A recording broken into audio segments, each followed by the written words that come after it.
Welcome to Easy Yoga Plus. This is the joint movement video, and one of the things that we should all do is move every joint every day.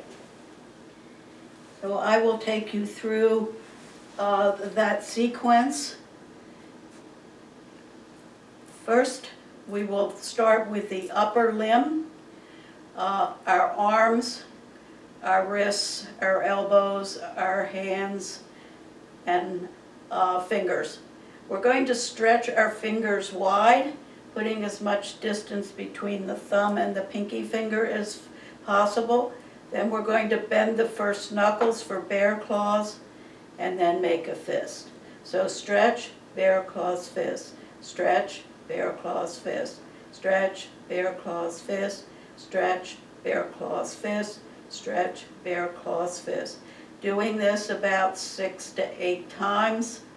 And then thinking next about the wrist and moving our wrists around both directions, just becoming aware with how that joint feels. Another way to move the wrist is to have your arms at a 90-degree angle, pointing your fingers up toward the ceiling and then down toward the floor. So up and down, flexion and extension. For our elbows, we drop our hands down along the side of our chair and bring our hands up to our shoulders so that we can feel the motion in our elbow joint.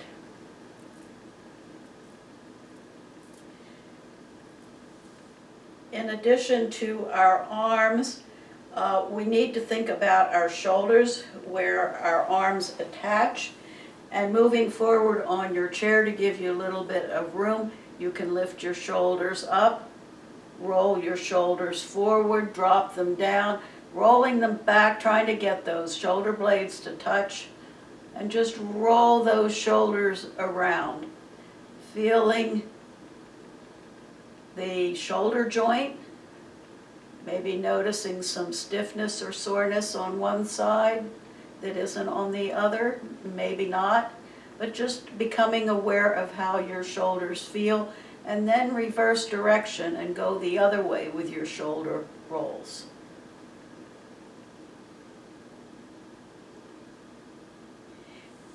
Thinking about the upper extremity, just let your arms hang down along the chair, perhaps feeling the weight of the arm, the blood flowing to the fingers, or maybe some heat that you've generated as we did those movements.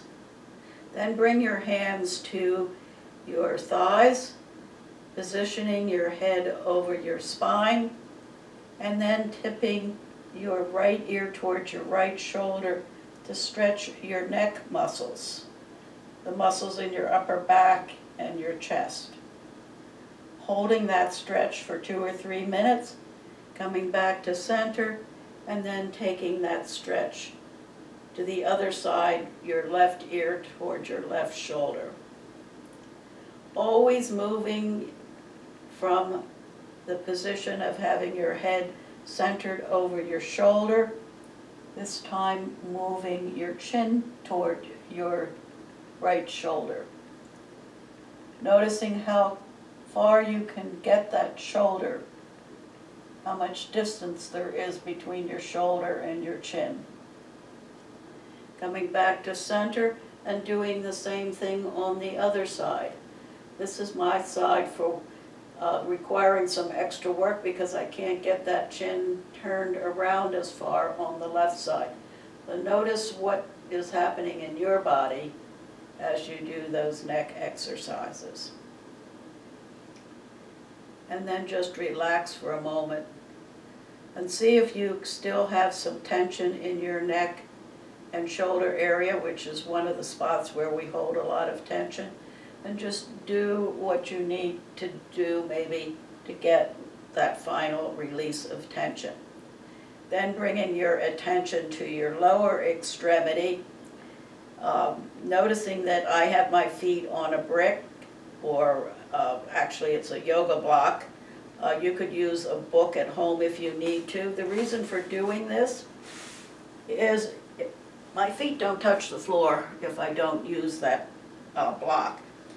For my feet to touch the floor, I have to move forward in the chair, and then my legs are slanted down, so my muscles are engaged to hold my legs in position. When I'm sitting with my feet on a block, then my legs are parallel to the floor, my muscles can relax, and I can get better stretches. For you, if you don't have a yoga block, you could use a couple of books, whatever you need, or if you only need a little bit of something, perhaps a towel or a blanket would be sufficient. We're going to take our heels on the edge of our block or book, whatever you're using, and then tip your toes down, and you'll feel the stretch along the front of your foot and up into your leg, and then we're going to lift our toes up, and then you'll feel the stretch more on the back. This is moving your ankle joint around. You might notice maybe some swelling in your ankles. Just be aware of what's happening in your body. And after we move that a few times, then we're going to stretch our toes wide, just like we did with our fingers, and then we're going to bring our toes back together. So we're stretching our toes and then bringing the toes together. Stretching the muscles and exercising the muscles in our toes and feet. And being aware, maybe you have numbness or tingling in your toes. Just be conscious of what you're experiencing.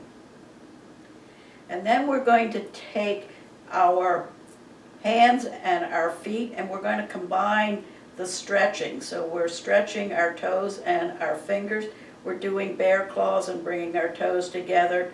We're making a fist and taking our feet down. So we're going to stretch, bear claws, fist. Stretch, bear claws, fist. Stretch, bear claws, fist. Stretch, bear claws, fist. Right hand and left foot only. Stretch, bear claws, fist. Stretch, bear claws, fist. Stretch, bear claws, fist. Stretch, bear claws, fist. Left hand and right foot. Stretch, bear claws, fist. Stretch, bear claws, fist. Stretch, bear claws, fist. Sometimes doing that alternating stretching requires more focus, but it is good because you're exercising the neural pathways, those nerves that connect from your brain to your muscles and joints to help you perform those movements. The other thing we want to do with our lower extremity is just lift our foot up and drop it down so that we can feel the action in our knee joint. Being aware of how it feels in your body, especially if you have a knee replacement. If it doesn't feel right, feels uncomfortable or painful, please just stop. And then consider the left knee joint as well.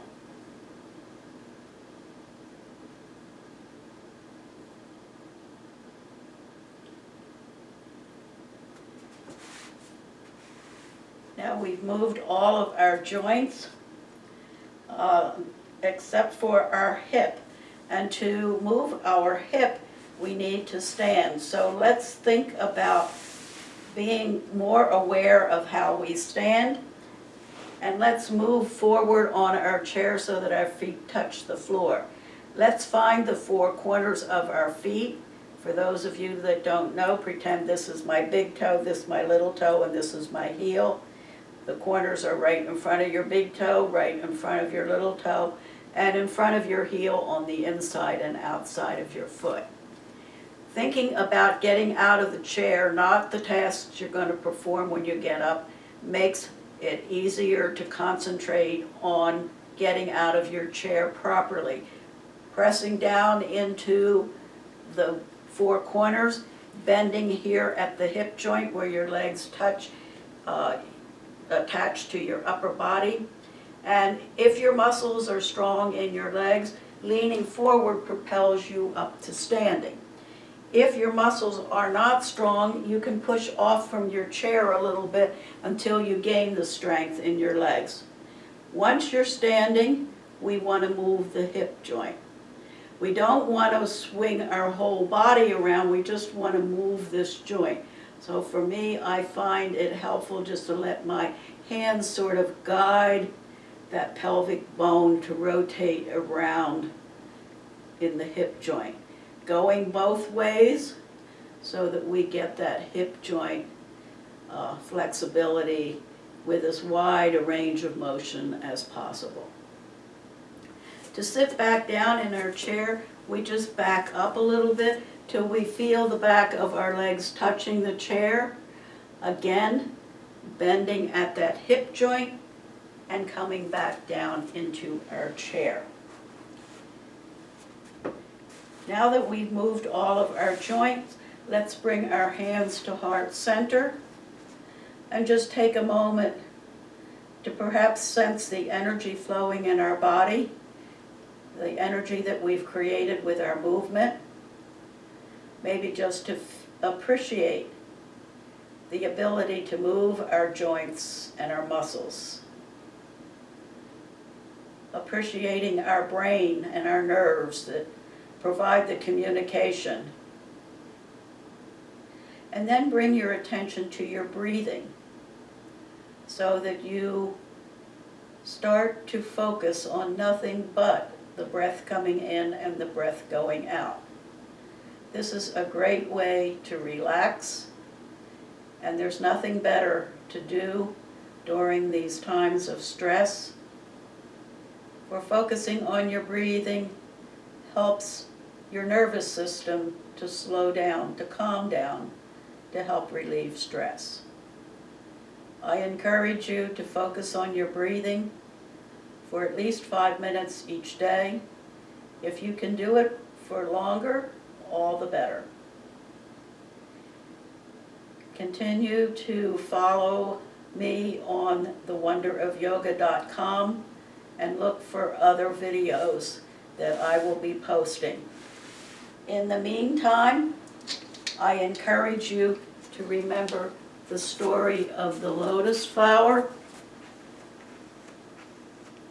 to stay safe and well.